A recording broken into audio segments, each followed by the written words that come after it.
नमस्कार, हिमाचल समाचार में आपका स्वागत है। आज के मुख्य समाचार। मुख्यमंत्री ने समस्त जमा पूंजी की 51 लाख रुपए की धनराशि आपदा राहत कोष 2023 में दी दान। मुख्यमंत्री ने HPSC BL के एकीकृत बिजली उपभोक्ता पोर्टल का किया शुभारंभ। बिलों के भुगतान, नए कनेक्शन, लोड समायोजन जैसी सुविधाएं ऑनलाइन होंगी उपलब्ध।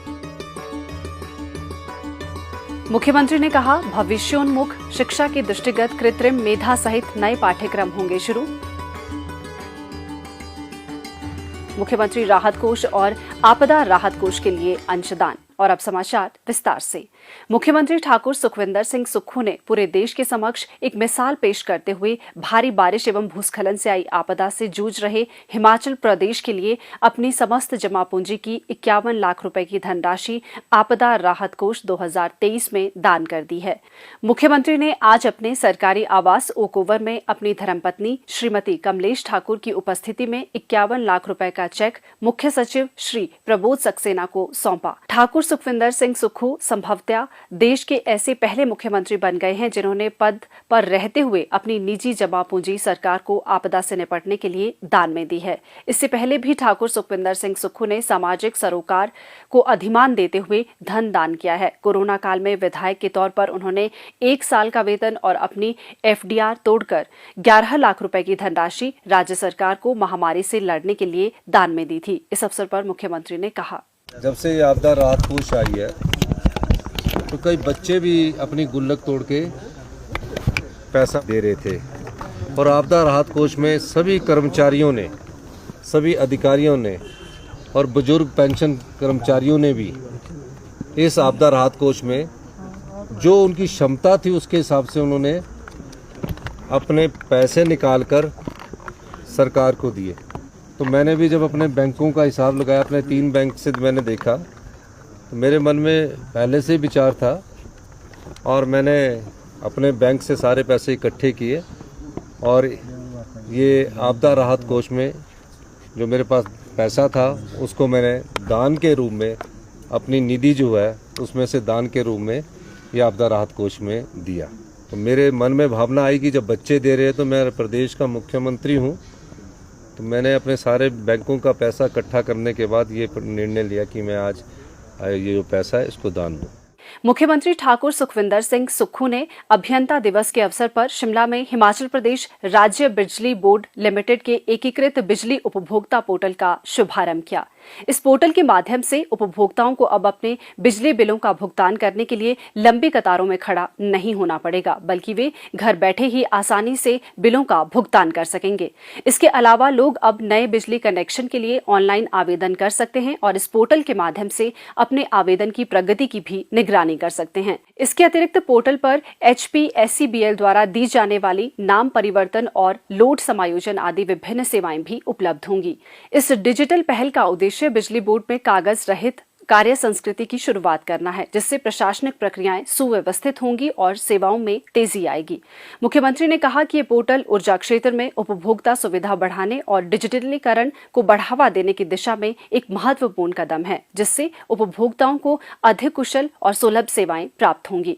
इसके अलावा पोर्टल पर ऊर्जा उत्पादन डेटा उपलब्ध होगा और ये उपभोक्ताओं को कार्यालय में आए बिना IPP द्वारा ऑनलाइन चालान जमा करने की सुविधा प्रदान करेगा।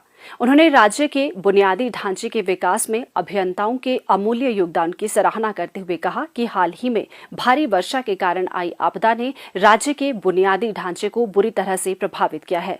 उन्होंने कहा कि इसके बावजूद प्रदेश के विभिन्न विभागों के इंजीनियरों के समर्पित प्रयासों से सरकार ने 48 घंटे की अल्प अवधि में आवश्यक सेवाओं को अस्थायी रूप से बहाल किया।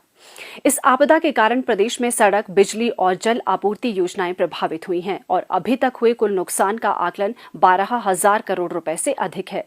डिजिटलीकरण के प्रति राज्य की प्रतिबद्धता को दोहराते हुए मुख्यमंत्री ने कहा कि विभिन्न सरकारी विभाग आधुनिक प्रौद्योगिकी का इस्तेमाल कर लोगों को सरकारी सेवाओं का लाभ उनके घर द्वार पर प्रदान कर रहे हैं। उन्होंने कहा कि राज्य सरकार 31 मार्च 2026 तक हिमाचल प्रदेश को हरित ऊर्जा राज्य बनाने के लिए प्रतिबद्ध है और इस लक्ष्य को प्राप्त करने में अभियंताओं की महत्वपूर्ण भूमिका रहेगी। उन्होंने प्रदेशवासियों से जलवायु परिवर्तन को एक सामूहिक जिम्मेदारी मानकर इससे निपटने में पूर्ण सहयोग देने का भी आह्वान किया। मुख्यमंत्री ठाकुर सुखविंदर सिंह सुक्खू ने आज दैनिक समाचार पत्र अमर उजाला की मेधावी छात्र सम्मान समारोह 2023 की अध्यक्षता की और 12वीं और 10वीं के 260 मेधावी विद्यार्थियों को पुरस्कृत किया। सम्मान प्राप्त करने वाले सभी विद्यार्थियों को बधाई देते हुए उन्होंने अमर उजाला के प्रयासों की सराहना की। मुख्यमंत्री ने सभी मेधावी विद्यार्थियों को 5-5 हजार रुपए देने की भी घोषणा की। मुख्यमंत्री ने कहा कि शिक्षा घर से शुरू होती है और माता पिता ही हमारे प्रथम गुरु होते हैं, जो हमें हर तरह से शिक्षित और प्रशिक्षित करने के साथ ही अच्छे संस्कार भी प्रदान करते हैं। उन्होंने कहा कि जीवन में सफलता के लिए कड़ा परिश्रम आवश्यक है तथा व्यक्ति की सोच ही उसके भविष्य को तय करती है। मुख्यमंत्री ने कहा कि राज्य सरकार शिक्षा के क्षेत्र में बड़े बदलाव लाने की दिशा में काम कर रही है। राज्य के सभी विधानसभा क्षेत्रों में चरणबद्ध ढंग से Rajiv Gandhi day boarding school खोले जा रहे हैं ताकि ग्रामीण स्तर पर बच्चे भविष्य की चुनौतियों का सामना आत्मविश्वास से कर सके। उन्होंने कहा कि वे स्वयं भी सरकारी स्कूल से पढ़े हैं और आत्मविश्वास व मजबूत इच्छा शक्ति से ही जीवन में सफलता प्राप्त की जा सकती है।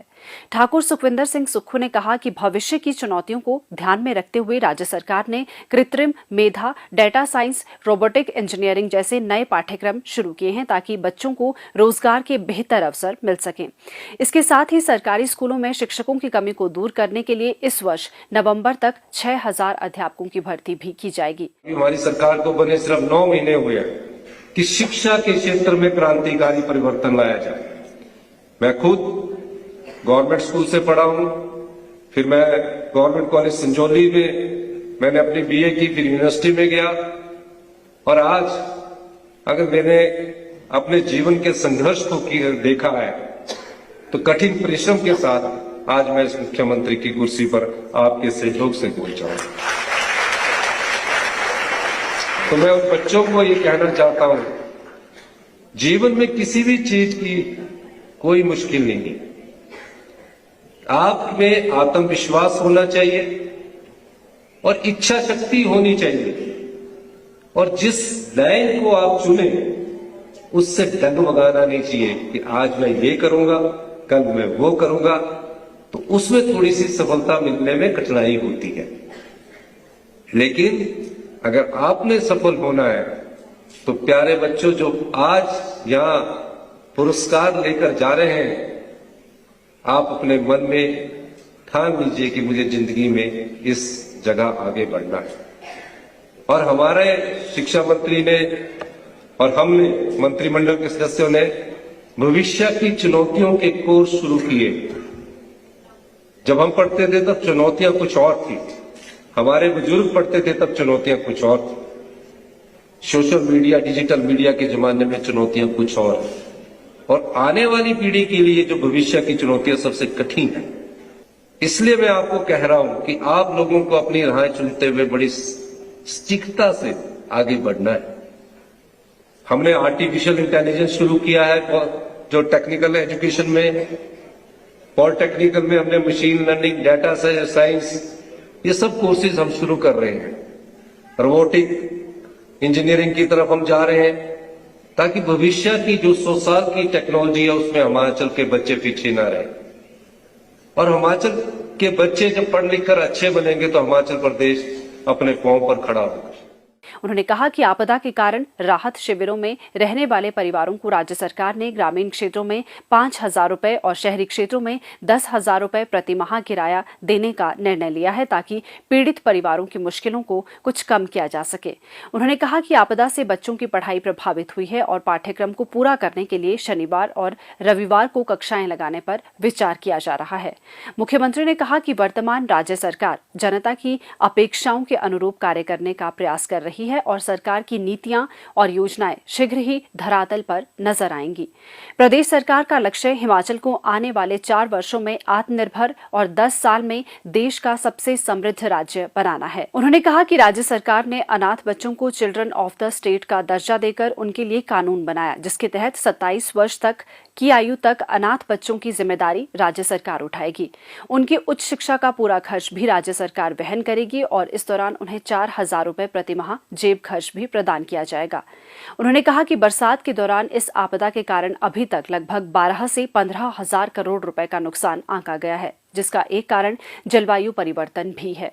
उन्होंने उम्मीद जताई कि केंद्र सरकार इसे राष्ट्रीय आपदा घोषित करेगी क्योंकि राज्य में बहुत भारी नुकसान हुआ है। उन्होंने कहा कि प्रदेश पर लगभग 75,000 करोड़ रुपए का कर्ज होने के बावजूद राज्य सरकार अपने सीमित संसाधनों से हर प्रभावित की मदद कर रही है। मुख्यमंत्री ठाकुर सुखविंदर सिंह सुक्खू को आज शिमला में नामधारी लुधियाना श्री भैनी साहिब के प्रमुख सतगुरु श्री उदय सिंह जी की ओर से नामधारी संगत मंडी के श्री गुरमीत सिंह नामधारी तथा श्री सत्येंद्रपा सिंह ने 10 लाख रुपए का चेक आपदा राहत कोष के लिए भेंट किया।